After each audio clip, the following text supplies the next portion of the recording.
Hi friends, इस video में मैं जो है इंटरनेशनल फ़्लाइट बोर्ड करने के बारे में स्टेप बाय स्टेप बताऊंगा। तो जैसे आप फ़ोटोज़ में देख पा रहे हैं, मैं इंडिया के बाहर जो है कई जगह पे ट्रैवल कर चुका हूं। तो मेरे पास काफ़ी एक्सपीरियंस है इस बारे में, और उसी चीज़ों को पॉइंट वाइज मैं अपने व्यूअर्स के सामने रखने की कोशिश करूँगा। और मैंने ये ऑब्ज़र्व किया है कि जब भी इंटरनेशनल फ़्लाइट लेनी होती है तो काफ़ी चीज़ों का ध्यान रखना पड़ता है। तो यही सब चीज़ों को समराइज़ करके मैंने इस वीडियो में डालने की कोशिश की है। तो जैसे आप ये देख पा रहे हैं, ये एक टिकट की जो है सैम्पल कॉपी है, और इसके हम एक एक पैरामीटर्स के बारे में अभी बात करेंगे। तो पहला पॉइंट है डेट ऑफ बुकिंग। तो डेट ऑफ बुकिंग जैसे आप देख सकते हैं टिकट में ऊपर लिखा हुआ आता है, और डेट ऑफ ट्रैवल, ये दोनों के बीच में कम से कम 1 महीने का जो है गैप होना चाहिए अगर आपको अच्छे प्राइस में टिकट्स चाहिए। तो दूसरा पॉइंट है कि जहाँ से जो आपका फ़्लाइंग डेस्टिनेशन है और जहाँ पे आप फ्लाई कर रहे हैं, तो टिकट बुक करते समय ये चीज़ का ध्यान रखना है कि कई एयरपोर्ट्स ऐसे रहते हैं जिसमें, या कई सिटीज़ ऐसे रहते हैं जिसमें मल्टीपल टर्मिनल्स रहते हैं। तो टिकट बुक करते समय कौन से टर्मिनल से जा रहे हैं और कौन से टर्मिनल पे जाना है, इस बात का ध्यान रखना चाहिए। फिर टिकट बुक करते समय ये देखना है कि जो आपका नाम का स्पेलिंग पैन कार्ड पासपोर्ट में है, वही एग्जैक्ट स्पेलिंग जो है आपके टिकट जो बुकड है उसमें होनी चाहिए।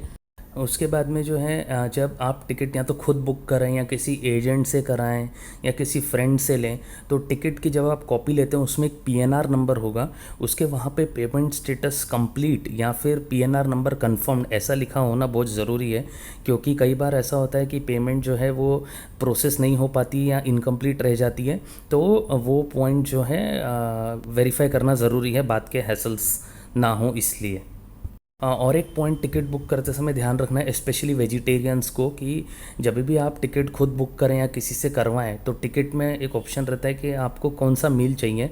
तो वेज हिंदू मील डेफिनेटली मेंशन करें, क्योंकि ये जो है बहुत लिमिटेड मील्स, जितने लोग ऑर्डर करते हैं उतनी ही प्लेन में आती हैं। तो अगर इनकेस ये मेंशन नहीं होगा तो कई बार खाने की दिक्कत हो सकती है। उसके बाद आपके पास जब पीएनआर नंबर आ जाता है तो वो पीएनआर नंबर को आप वेबसाइट पे डाल के जो है वेरीफाई कर सकते हैं अपने एंड से भी, चाहे आपने टिकट खुद बुक किया या किसी और के थ्रू करवाया। तो ऐसा इस टाइप से आपके सामने जो है पीएनआर नंबर डालने के बाद टिकट आ जाएगा। अब ये मेरा ऑलरेडी फ्लाई हुआ हुआ है तो इसीलिए कंप्लीट ऐसा लिखा आ रहा है। वेब चेक इन की अगर बात करें तो 24 आवर्स पहले जो है वेब चेक इन क्या विंडो ओपन हो जाती है वो पर्टिकुलर फ़्लाइट के लिए। अभी इस एग्जांपल में हमने इंडिगो का लिया है, तो किसी और एयरलाइंस के लिए थोड़े से रूल्स एंड रेगुलेशन सारे पैरामीटर्स को लेके अलग होंगे। बहुत ज़्यादा वेरिएशन नहीं होगा लेकिन थोड़ा बहुत फ़र्क होगा। तो एयरलाइन टू एयरलाइन ये वेरी होता है। वेब चेक इन करते वक्त जो है ऐसा सीट सिलेक्ट का ऑप्शन आएगा, उसमें कई सीट्स जो है चार्जेबल बेसिस पे होगी, कई सीट्स फ्री बेसिस पे होगी। तो उस हिसाब से जो ऑप्शन ठीक लगता है वो ले सकते हैं। नहीं तो अगर ऐसा है कि सीट्स के मामले में आप बहुत स्पेसिफिक हैं या आपके साथ काफ़ी ज़्यादा लोग ट्रैवल कर रहे हैं, तो जैसे ये फ्लेक्सी प्लस करके एक ऑप्शन आता है इंडिगो में, इसमें सीट्स और स्नैक्स इंक्लूडेड होती है। तो टिकट बुकिंग के वक्त ही जो है फ्लेक्सी प्लस फेयर लेके जो है सीट भी फिक्स कर सकते हैं, मील्स भी ले सकते हैं। तो ऑल इन ऑल टिकट हो जाएगा। फिर वेब चेक इन के समय रश भी नहीं होता है, अरे हमको अच्छी सीट मिलेगी या नहीं मिलेगी, सीट पहले से ही ब्लॉक्ड होती है। तो इस तरीके से ये इसमें 2-3 ऑप्शंस हैं फेयर बुकिंग को लेके। और दूसरे एयरलाइंस में भी जो है इसी टाइप के ऑप्शंस मिल सकते हैं, depends on airline to airline. Next point अगर बात करें तो वो होता है बैगेज का। तो बैगेज में 2 टाइप के बैगेज होते हैं, एक होता है हैंड बैगेज और दूसरा होता है check in baggage. Hand baggage मतलब जो बैगेज आप अपने साथ ऊपर लेके जाते हैं एयरक्राफ्ट में, जो हमेशा आपके साथ होता है। तो उसकी लिमिटेशंस होती है डायमेंशंस को लेके और वेट को लेके। तो जब हैंड बैगेज सिलेक्ट करें तो ध्यान रखें कि जो हैंड बैगेज है वो 7 किलो से ज़्यादा ना हो, और ओवरऑल ये डायमेंशंस को फॉलो करे या एटलीस्ट वो कैबिन में आ जाए।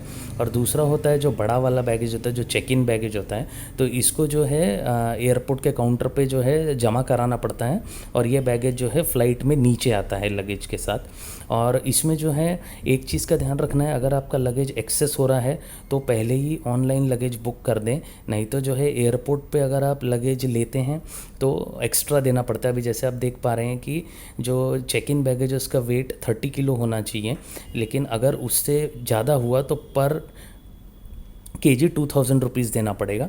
तो इस चीज़ का ध्यान रखना होगा।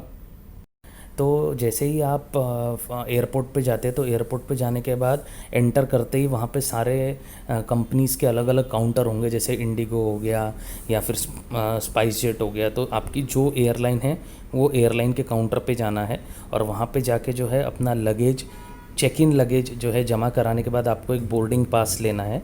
तो बोर्डिंग पास भी जो लेंगे तो वो बोर्डिंग पास में आपको जो है आपका बोर्डिंग टाइम एक बार कंफर्म करना है टिकट लेने के पहले, और एक बार सीट कंफर्म करनी है क्या वो वही सीट है जो आपने सिलेक्ट करी थी। तो बोर्डिंग पास हाथ में आने के बाद नेक्स्ट स्टेप जो होता है वो सिक्योरिटी चेक का होता है। तो सिक्योरिटी चेक के समय जो है ये इंश्योर करना कि कोई भी आपके पास शार्प ऑब्जेक्ट्स या कोई भी ऐसा ऑब्जेक्ट नहीं हो जो अलाउड नहीं होता है प्लेन में ले जाना, नहीं तो वो जब्त कर लिया जाता है। और फिर जो है सिक्योरिटी चेक करने के बाद में ऑफ कोर्स वहाँ पे आपके साथ आपका हैंड बैगेज होता ही है जो लेके आप फ्लाइट में जाते हैं।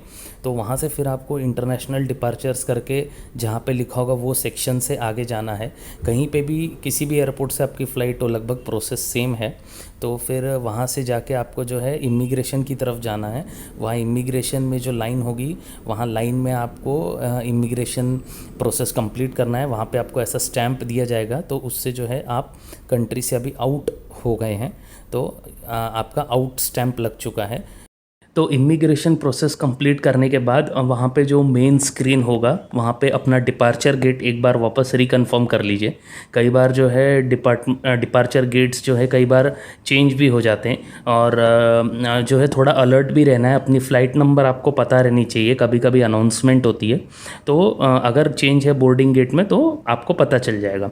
और एक जो सबसे ज़रूरी बात है वो है कि आधे लीटर की पानी की बोतल अपने साथ ज़रूर कैरी करें, क्योंकि इंटरनेशनल फ़्लाइट्स बहुत लंबी ड्यूरेशन की होती है, जैसे कि करीब 5 घंटा 6 घंटा या उससे ज़्यादा भी हो सकती है। तो बार बार पानी मंगाना भी अच्छा नहीं लगता है और वो लोग पानी भी बहुत थोड़ा थोड़ा देते हैं। तो हमेशा इंश्योर करें कि जब भी आप इंटरनेशनल फ़्लाइट में जा रहे हो 2-3 घंटे के ऊपर, तो अपने साथ एक आधे लीटर की पानी ज़रूर कैरी करें। और इंडिगो में अगर जैसे आप स्क्रीन पे देख पा रहे हैं तो एक फ़र्स्ट टाइम ट्रैवलर करके एक ऑप्शन रहता है, उस पर येस टिक कर सकते हैं अगर फिर भी आपको लग रहा है कि आपको असिस्टेंस चाहिए, या अगर कोई मेडिकल रीज़न की वजह से व्हीलचेयर असिस्टेंस चाहिए तो वो भी ले सकते हैं। तो उनका एग्जीक्यूटिव जो है एयरपोर्ट के काउंटर से पूरा आपको प्लेन तक में बैठा के आता है, तो ये एक अच्छी सुविधा अवेलेबल है। तो एक बार अगर हम सारी चीज़ों को वापस क्विकली समराइज़ कर लें तो पहले तो टिकट चेक करना है बुक करते वक्त, और जो भी मैंने बुकिंग रिलेटेड पॉइंट्स बताए हैं वो सब ध्यान रखना है बुक करते समय। फिर वेब चेक इन करना है 24 आवर्स पहले। बैगेज का जैसे बात हुआ था, चेक इन और हैंड कैरी बैगेज के बारे में ध्यान देना है। फिर एयरपोर्ट पे काउंटर पे आके जो है चेक इन करना और अपना मेन लगेज जमा कराना है। उसके बाद में जो है बोर्डिंग पास लेना है। बोर्डिंग पास में एक बार वापस सीट नंबर और बोर्डिंग टाइम कंफर्म करना है। बोर्डिंग पास लेने के बाद सिक्योरिटी चेक के लिए प्रोसेस करना है। सिक्योरिटी चेक में बेसिकली आपका हैंड बैगेज और आपको चेक किया जाएगा कि आपके पास कोई ऑब्जेक्शनेबल आइटम्स नहीं हो। उसके बाद में इमिग्रेशन के लिए प्रोसीड करना है, जहाँ पे वीज़ा देखने के बाद पासपोर्ट पे इमिग्रेशन पे आउट का स्टैंप लगाया जाएगा। उसके बाद में वापस एक बार वहाँ के जो बड़ा स्क्रीन है वहाँ पे एक बार गेट चेक कर लेना है। एक पानी की बॉटल लेके जाना ध्यान रखना है, और उसके बाद में जो है अपने बोर्डिंग गेट के पास जाके असेंबल करना है। तो इसका स्क्रीनशॉट भी आप लेके रख सकते हैं अगर इन केस उस समय ज़रूरत पड़ेगी। तो अगर इन केस आपकी वन स्टॉप फ्लाइट है तो एक चीज़ का ध्यान रखना है कि कम से कम लेओवर टाइम जो है वो मिनिमम 3 घंटा होना चाहिए। लेओवर टाइम मतलब जहाँ पे आपको पहली फ़्लाइट ने छोड़ा और दूसरी फ़्लाइट का जो डिपार्चर का टाइम है, ये दोनों के बीच में जो है कम से कम 3 घंटे का गैप होना चाहिए। और दूसरी चीज़ कि जैसे कि अगर ये एग्जांपल के साथ समझा जाए तो ये जो है ज्यूरिख से मुंबई की फ़्लाइट थी। तो इसमें जो है ज्यूरिख से दुबई मेरी पहली फ़्लाइट थी, और उसके बाद में दुबई से मुंबई मेरी दूसरी फ़्लाइट थी। तो जो पहली फ़्लाइट थी वो दुबई आने का, दुबई का उसका जो टाइम था सुबह का 6:30 का था, और फिर दुबई से दूसरी फ़्लाइट उड़ने का टाइम जो था वो 9:30 का था। तो इस तरीके से मैंने इंश्योर किया कि दोनों फ़्लाइट में जो है कम से कम 3 घंटे का डिफरेंस हो। और जो है सेम फ़्लाइट लेने का एडवांटेज ये होता है सेम कंपनी का कि अगर किसी वजह से पहली फ़्लाइट डिले हो जाती है तो सेकेंड फ़्लाइट जो है अगर आपकी किसी वजह से मिस भी हो जाती है तो जो एयरलाइन कंपनी है वो अपने आप आपको दूसरी फ़्लाइट अरेंज करके देती है, क्योंकि वो उसकी रिस्पॉन्सिबिलिटी रहती रहती है, उसकी मिस्टेक की वजह से वो फ़्लाइट मिस हुई। लेकिन ये जब डिफरेंट कंपनीज़ की एयरलाइंस रहती हैं तो उसमें ये क्लॉज़ एप्लीकेबल नहीं। और सबसे बड़ा एडवांटेज जो होता है सिमिलर फ़्लाइट्स का कि सेम कंपनी के फ़्लाइट्स का कि जो मेन लगेज है वो आप एंड डेस्टिनेशन पे कलेक्ट कर सकते हैं। तो जैसे कि ये केस में मैंने जो है डायरेक्टली ज़ुरिक से मेरा लगेज मुंबई में कलेक्ट किया था, मैंने दुबई में कलेक्ट नहीं किया था, तो वो हैसल जो है वो अवॉइड हो जाता है। तो ऐसे केसेस में जो है लगेज मिस होने का भी चांस नहीं रहता है, तो ये बात का ध्यान रखें। और इंटरकनेक्टिंग फ़्लाइट में और एक बात ध्यान देने वाली ये है कि आम तौर पे जैसे हम फ़्लाइट से अराइव होने के बाद एग्ज़िट की तरफ देखते हैं या एग्ज़िट के बोर्ड्स देखते हैं, तो ये केस में जैसे आप स्क्रीन पे देख पा रहे हैं ट्रांसफ़र बोर्ड पे देखना है। तो जो है वो ट्रांसफ़र रूट के थ्रू आपको जो है आपकी जो दूसरी फ़्लाइट का डिपार्चर टर्मिनल होगा वहाँ पे जाना है और वहाँ पे वो सेम प्रोसेस रिपीट करना है। जो है सिक्योरिटी चेक करके जो भी बोर्डिंग गेट है उसके सामने जाके असेंबल हो जाना है। कई बार ऐसा भी हो सकता है कि आप टर्मिनल 1 पे अराइव होएं और दूसरी फ़्लाइट जो है वो आपकी टर्मिनल 3 से हो, तो वो बीच में जो क्रॉसिंग है टर्मिनल 1 से टर्मिनल 3 वो आपको करनी पड़ेगी। तो इस चीज़ का जो है ध्यान देना होगा। प्रोसेस सेम है, खाली एक एडिशनल स्टेप इसमें इन्वॉल्व हो जाता है। तो उम्मीद करता हूँ कि आपको ये वीडियो पसंद आई होगी। अगर पसंद आई हो तो कृपया इसे लाइक करें, शेयर करें, सब्सक्राइब करें, और कोई जानकारी चाहते हैं तो कमेंट करके बताएं, या और किसी टॉपिक के ऊपर अगर वीडियो चाहते हैं तो कमेंट करके बताएं। और जल्दी मिलेंगे एक नए वीडियो में, तब तक के लिए टेक केयर।